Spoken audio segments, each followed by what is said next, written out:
نحمده ونصلي على رسوله الكريم اما بعد فاعوذ باللہ من الشیطان الرجیم بسم اللہ الرحمن الرحیم۔ تذکرہ خلفاء راشدین، یہ کتاب PATF اسلامک انفو کی جانب سے پیش کی جا رہی ہے۔ اس کتاب کو آپ کے لیے ریکارڈ کریں گی ام جمال۔ اس کتاب کے مصنف ہیں علامہ مفتی جلال الدین احمد امجدی۔ راتوں میں گشت۔ حضرت عمر رضی اللہ عنہ رعایا کی خبرگیری کے لیے بدوی کا لباس پہن کر مدینہ طیبہ کے اطراف میں راتوں کو گشت کرتے تھے۔ ایک بار حسب معمول آپ گشت فرما رہے تھے کہ انہوں نے سنا ایک عورت کچھ اشعار پڑھ رہی ہے جس کا خلاصہ یہ ہے کہ رات بہت ہو گئی اور ستارے چمک رہے ہیں، مگر مجھے یہ بات جگا رہی ہے کہ میرے ساتھ کوئی کھیلنے والا نہیں ہے۔ تو میں خدا تعالیٰ کی قسم کھا کر کہتی ہوں کہ اگر مجھے اللہ کے عذاب کا خوف نہ ہوتا تو اس چارپائی کی چولیں ہلتی، لیکن میں اپنے نفس کے ساتھ اس نگہبان اور موکل سے ڈرتی ہوں جس کا کاتب کبھی نہیں تھکتا۔ اشعار کو سن کر حضرت عمر رضی اللہ عنہ نے اس عورت سے دریافت فرمایا کہ تیرا کیا معاملہ ہے کہ اس قسم کے اشعار پڑھ رہی ہے؟ اس نے کہا کہ میرا شوہر کئی ماہ سے جنگ پر گیا ہوا ہے، اس کی ملاقات کے شوق میں یہ اشعار پڑھ رہی ہوں۔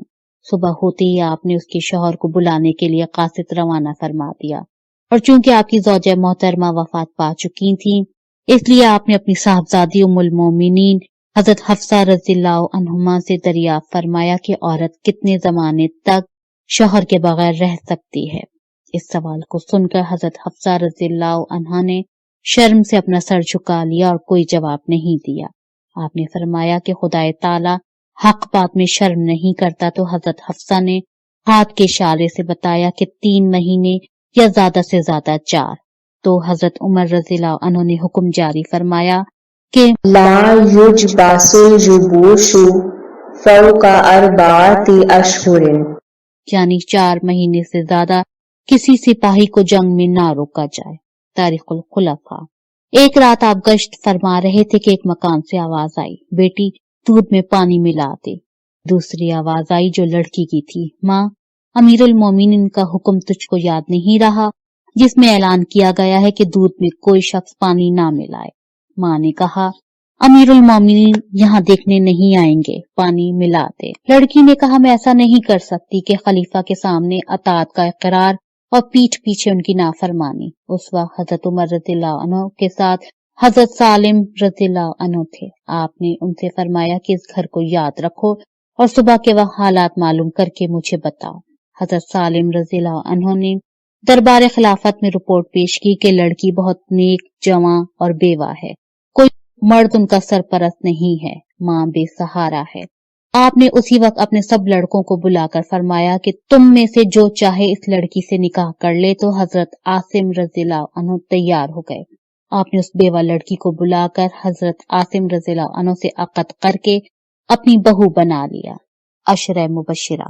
اس واقعے کو ایک غیر مقلد مولوی نے ایک جلسے میں بیان کرنے کے بعد ان لفظوں میں تبصرہ کیا کہ دیکھو، امیر المومنین حضرت عمر رضی اللہ عنہ اتنے اعلیٰ خاندان کے ہوتے ہوئے اپنے صاحبزادے کی شادی ایک گوالن سے کرتی، لہذا حنفیوں کا کفو والا مسئلہ غلط ہے۔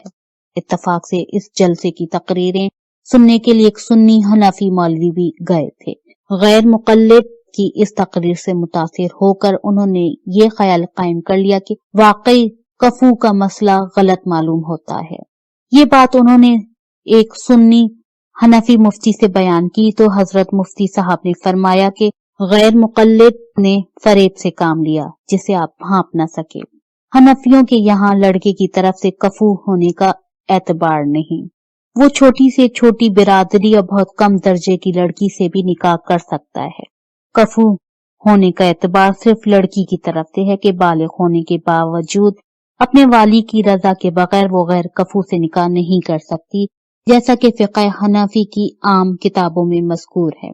تو مولوی صاحب نے قرار کیا کہ واقعی میں غیر مقلد کے فریب میں آ گیا تھا۔ اس پر حضرت مفتی صاحب نے فرمایا کہ اسی لیے بد مذہبوں کی تقریر سننے سے منع فرمایا گیا ہے کہ جب آپ 10 سال علم دین حاصل کرنے کے باوجود اس کے فریب میں آ گئے تو عوام کا کیا حال ہوگا؟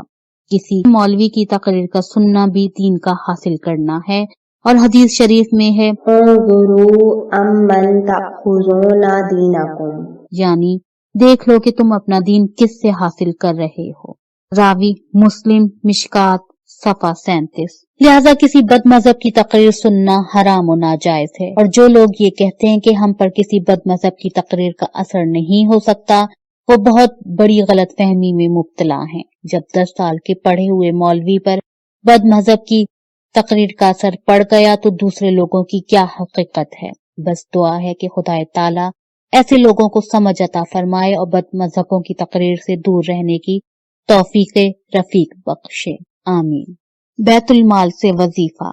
حضرت عمر رضی اللہ عنہ دن رات خلافت کے کام انجام دیتے تھے، مگر بیت المال سے کوئی خاص وظیفہ نہیں لیتے تھے۔ جب آپ خلیفہ بنائے گئے تو کچھ دنوں کے بعد آپ نے لوگوں کو جمع کر کے ارشاد فرمایا کہ میں پہلے تجارت کیا کرتا تھا اور اب تم لوگوں نے مجھ کو خلافت کے کام میں مشغول کر دیا ہے، تو اب گزارے کی صورت کیا ہوگی؟ لوگوں نے مختلف مقداریں تجویز کی۔ حضرت علی رضی اللہ عنہ نے فرمایا کہ متوسط طریقے پر جو آپ کے گھر والوں کے لیے اور آپ کے لیے کافی ہو جائے وہی مقرر فرما لیں۔ حضرت عمر رضی اللہ عنہ نے اس رائے کو پسند فرمایا اور قبول کر لیا۔ اس طرح بیت المال سے متوسط مقدار آپ کے لیے مقرر ہو گئی۔ کچھ دنوں کے بعد ایک مجلس جس میں حضرت علی رضی اللہ عنہ بھی تھے، یہ طے پایا کہ خلیفۃ المسلمین کے وظیفے میں اضافہ کرنا چاہیے کہ گزر میں تنگی ہوتی ہے۔ اگر کسی کی ہمت نہ ہوئی کہ وہ آپ سے کہتا تو ان لوگوں نے ام المومنین حضرت حفصہ رضی اللہ عنہا سے کہا اور تاکید کر دی کہ ہم لوگوں کا نام نہ بتائے۔ جب ام المومنین نے آپ سے اس کا تذکرہ کیا تو آپ کا چہرہ غصے سے تمتما اٹھا۔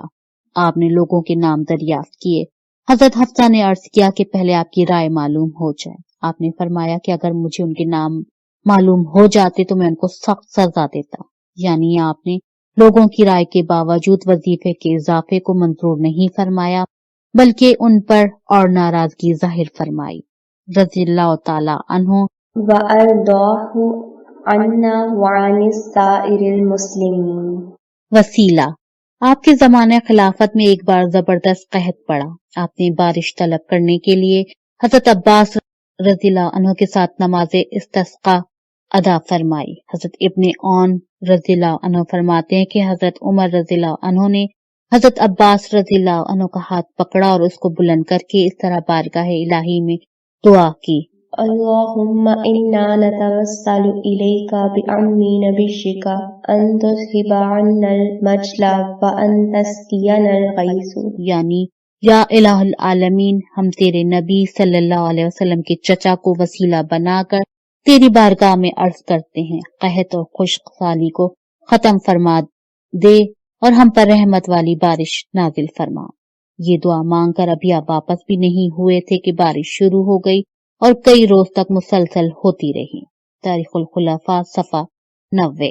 معلوم ہوا کہ حضور صلی اللہ علیہ وسلم سے نسبت رکھنے والوں کو اپنی کسی حاجت کے لیے وسیلہ بنانا شرک نہیں ہے، بلکہ حضرت عمر فاروق اعظم رضی اللہ عنہ کا طریقہ اور ان کی سنت ہے، اور حضور صلی اللہ علیہ وسلم کا ارشاد گرامی ہے، علیکم بسنتی وسنت الخلفاء الراشدین، یعنی میری اور خلفاء راشدین کی سنت کو اختیار کرو۔ مشکات شریف صفحہ 30۔ آپ دیکھ رہے ہیں PATF Islamic info YouTube channel. مزید اسلامک ویڈیوز کے لیے ہمارا چینل سبسکرائب کریں۔